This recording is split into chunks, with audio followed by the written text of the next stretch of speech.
Para a gente olhar se a China vai passar ou não os Estados Unidos, a gente precisa olhar para os detalhes da China. E com certeza os Estados Unidos têm muitos problemas. E não é suficiente para aqueles que são tão anti-americanos a repetição disso. Os Estados Unidos têm muitos problemas. Mas, em termos comparativos, os Estados Unidos ainda está muito à frente. Vamos olhar para a questão do PIB, né? E PIB geral, grande, PIB grande. A China, assim, para ela sair da situação que ela está hoje, que é um país de renda média, que tem uma renda de $12.500. Para você passar isso, a China precisaria crescer 5% ao ano.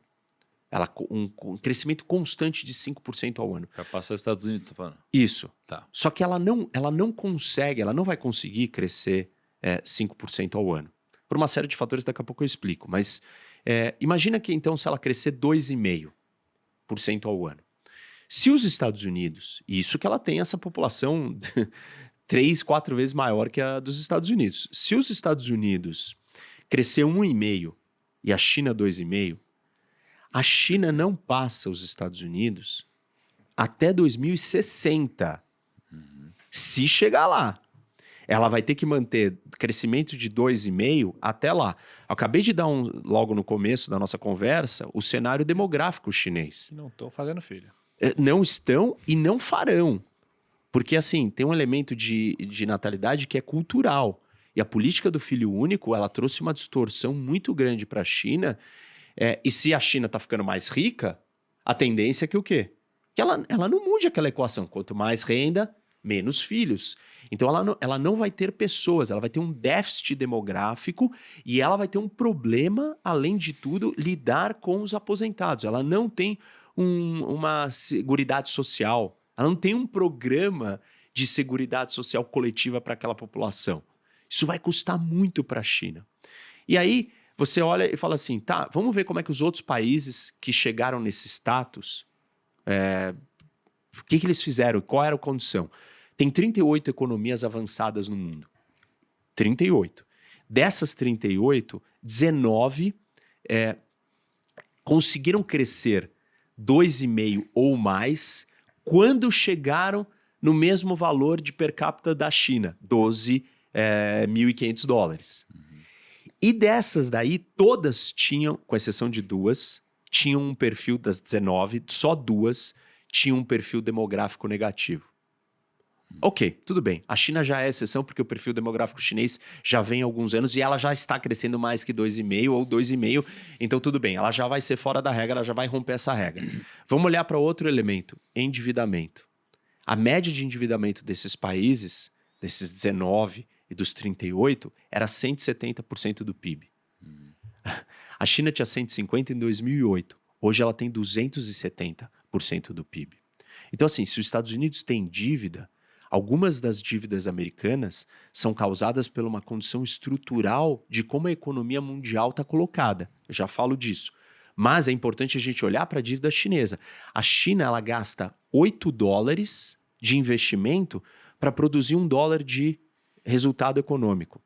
Há uma década atrás, esse número era metade. Ou seja, ela tinha que gastar só $4 para produzir $1 de PIB. O que está acontecendo com a produtividade chinesa? Está em decadência. Por quê?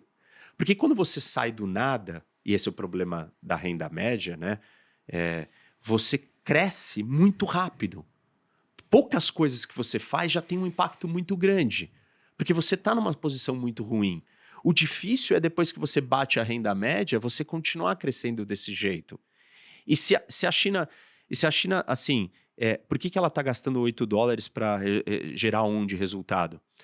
Porque o crescimento chinês é um modelo de crescimento baseado em puro investimento.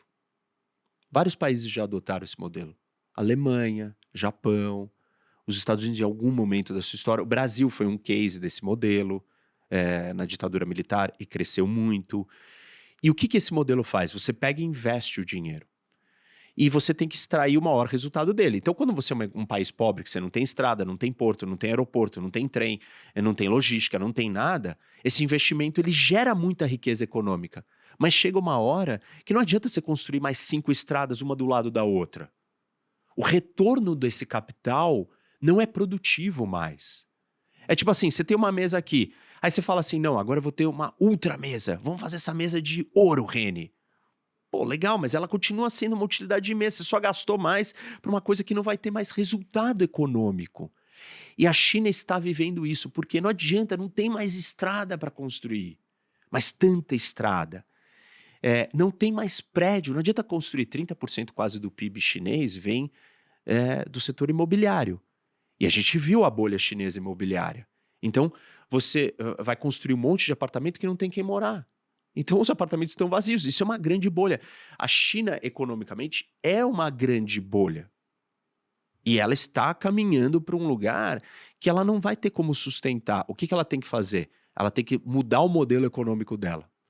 De um modelo de investimento com exportação para um modelo de consumo interno. Ah, Peter, por que ela não faz isso? Porque isso envolve poder e política.